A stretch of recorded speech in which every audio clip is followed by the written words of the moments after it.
नमस्कार, भारतीय लोकशाहीमध्ये आपलं सहर्ष स्वागत। आज बीड शहरामध्ये माननीय अजितदादा पवार यांची सभा होत आहे। योगेश क्षीरसागर हे इथले उमेदवार आहेत आणि या सभेमध्ये जे काय पब्लिक आलेले आहे, जे काय त्यांना मतदान करण्यासाठी जे काय पब्लिक जमलेले आहे, या उमेदवारांसाठी नेमके हे लोकांचं काय म्हणणं आहे हे आपण जाणून घेऊया आणि कोणाच्या प्रतिक्रिया कशा आहेत हे पाहून आपण घेऊया। आता आपण पाहत आहोत दादांची सभा सुरू आहे आणि पब्लिक उठून चाललेला आहे। आपण लाईव्ह दृश्य पाहत आहोत। नेमकं बीडचा मतदार करतोय काय, होतंय काय आणि येणारी जी निवडणूक आहे त्या निवडणुकीमध्ये होणार आहे काय हे पाहत असताना आपण लाईव्ह दृश्य पाहत आहोत की दादांची सभा इकडे सुरू आहे आणि आज पब्लिक उडून चाललेलं आहे। काही जे बांधव आहेत किंवा जे मतदार आहेत, जे सगळे लोक आले आहेत, यांच्याशी आपण चर्चा करूया। पुढं दादांची सभा सुरू आहे आणि आपण सभा सोडून चाललाय, अजून दादा बोलतायत नाही सर, ते टॉयलेट आले म्हणून टॉयलेट चाललेलं म्हणजे टॉयलेटची अडचण आहे म्हणून उडून चाललेले आहेत। आपण कुठून आलात? अंतरून पिंपरीचे आहेत। आजचा काय माहोल आहे खेड्यातला? आजचा खेड्यातला बरा आहे माहोल। नेमका काय माहोल म्हणजे कसा आहे? दोन क्षीरसागर आहेत, एका काकाने योगेश क्षीरसागरला पाठिंबा दिला आहे, त्याचं पुढे काय? अण्णांनी पाठिंबा दिला म्हणून आज आम्ही इथे कार्यक्रमाला आलो। म्हणजे तुम्ही अण्णांचे आहात, बरोबर? ठीक आहे। आपण कुठून आलात? चौसाळा आलेले आहेत। हे अण्णा, तुम्ही अण्णाचे कार्यकर्ते आहात की भैयाचे आहात? अण्णाचे। अण्णा सांगितलं म्हणून आपण भैया योगेश भाई येतील का संदीप भाई येतील? योगेश भाई। मतदान कोणाला करणार? बघ, मतदान कोणाला करणार? योगेश भाईला। ठीक आहे। हे तरुण कार्यकर्ते आहेत आपले राष्ट्रवादीचे। कुठून आला दादा तुम्ही? आम्ही तळेगावून आलेलो। तळेगावून आलेला। बरोबर। जो आजचा कल आहे, दोन क्षीरसागर बंधू उभे आहेत आणि एका काकाने एका छोट्या भावाला म्हणजे योगेश क्षीरसागरला पाठिंबा दिलाय।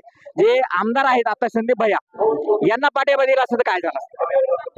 यांना पाठिंब्याचं, यांनी काही बीड जिल्ह्यामध्ये काही विकास नाही केलेला, पाठिंब्याचं काय नाही। पण योगेश भाई एक असा माणूस आहे की सर्व समाजाला सोबत घेऊन चालणारा माणूस आहे। आता बघू, नवीन माणसाला संधी देऊन। म्हणजे तुम्ही योगेश क्षीरसागरांना निवडून दिले आहात? इलेक्शन झाल्यापासून आमच्या गावात आलेलेच नाहीत ते आणखी। म्हणजे संदीप भैयांना जसं तुम्ही निवडून दिलं तसं अजूनही संदीप भैया तुमच्या गावामध्ये आले। तुमचं गाव काय? गावात नाव? तळेगावचे आहेत। म्हणजे बीड शेजारचं गाव आहे ते संदीप भाई एकदा आले नाहीत? हा। काय संदीप भाईंचा विकास वगैरे काही? विकास काय नाही केला त्यांनी, रोडचे काम केलेत फक्त। कोणी केले? तर त्यांनीच केले, संदीप भाईंनीच केलेत का? मग तुम्ही तर म्हणता विकास केला नाही, गावात रस्ते झालेत। पाण्याचं अडचण आहे ना, 2-3 वर्ष झालं योजना बंद आहे आमच्या गावातली। त्याला पाणी सुद्धा नाही आमच्या वस्ती, माकुडी वस्ती सुद्धा पाण्याचा पत्ता नाही। फक्त मेन रोडचा विकास झाला, फक्त आपल्या गावात तेवढे झाले। विषय असा आहे, दोन क्षीरसागर आहेत बंधू, बरोबर? मागचे 25 वर्ष सत्ता त्यांचीच आहे बीड तालुक्या बीड विधानसभेचं, बरोबर? माननीय अण्णा जे असतील ते माझे केंद्रीय मंत्री आहेत, पालकमंत्री होते। संदीप भाई त्यांचे पुतणे पुढे जाऊन आमदार होते, नगर परिषद त्यांच्याकडेच होती, बरोबर? तरीही विकास नाही म्हणता आणि बीडच्या हाकेपासून जे गाव आहे, मग आपण क्षीरसागरांनाच पुढे मदत करणार का? इथून पुढे आम्हाला त्यांनी आश्वासन दिलेले, आम्ही हे काम करू, आम्ही ते काम करू। आणि डॉक्टर आहेत त्यांना तर असं काही दुसरं काही हे नाही। सगळं जे करतील ते योगेश भाई क्षीरसागर विकास करतील, मी त्यांनाच मतदान करणार। विशेष हे योगेश भाईंचे कार्यकर्ते आहेत, भैयांनाच मतदान करणार आहेत। धन्यवाद।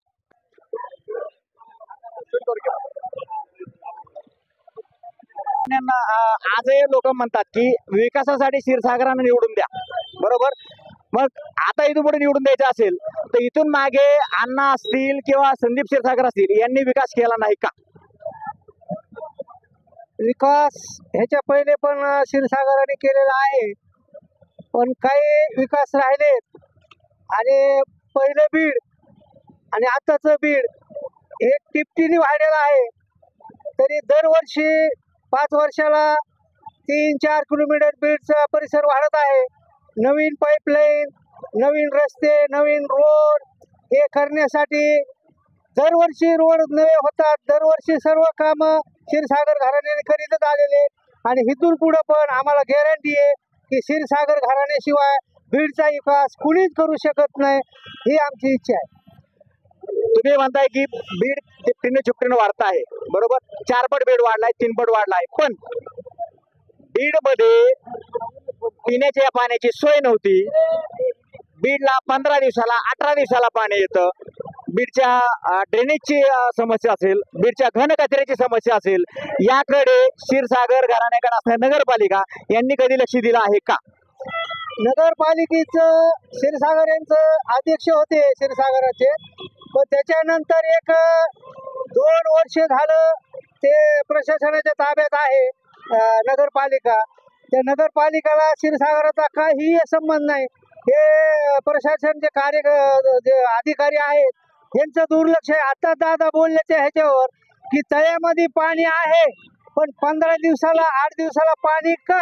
तर हे जे कार्यकर्त्याचं काम नाहीये, हे ऑफिसर लोकांचं काम आहे, हे कलेक्टरचं काम आहे. ह्यांनी लक्ष द्यायला पाहिजे. पाणी कुठवर गेलेलं आहे. एक आठवलं, तुम्ही तळ्याविषयी काढला, दादा पाठीमागे तळ्याबद्दल काहीतरी बोलले, ते आठवतं का तुम्हाला? तळ्याबद्दल बोलले होते, पण तेव्हापासून कोणतेच तळे आटले नाहीत. खूप पाणी आहे, आता पाणी आहे. म्हणजे दादा बोलले तळ भरताय असं म्हणणं आहे का तुमचं? नाही नाही, निसर्गाने साथ दिलेली आहे. ते शब्द चुकून एखाद्या चुकीचा पुतळा असतो माणूस, ते होत असतं.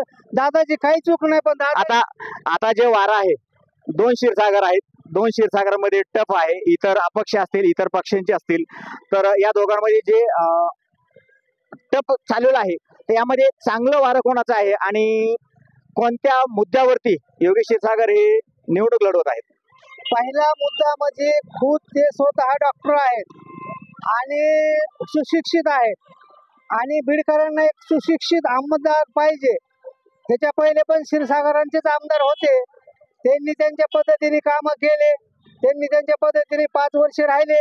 पण आता इथून पुढे सुशिक्षित आमदार पाहिजे, हे बीडकराचं स्वप्न आहे. आणि त्याच्यासाठी सर्व लोक पक्ष सोडून आपल्या योगेश भैयाच्या पक्षामध्ये प्रवेश करीत आहेत. आज पण कमीत कमी 200 ते 150 लोकांचा प्रवेश झालेला आहे. त्याच्यामुळं सगळी वोटिंग ही क्षीरसागर योगेश भैयाच्याकडेच होणार आहे.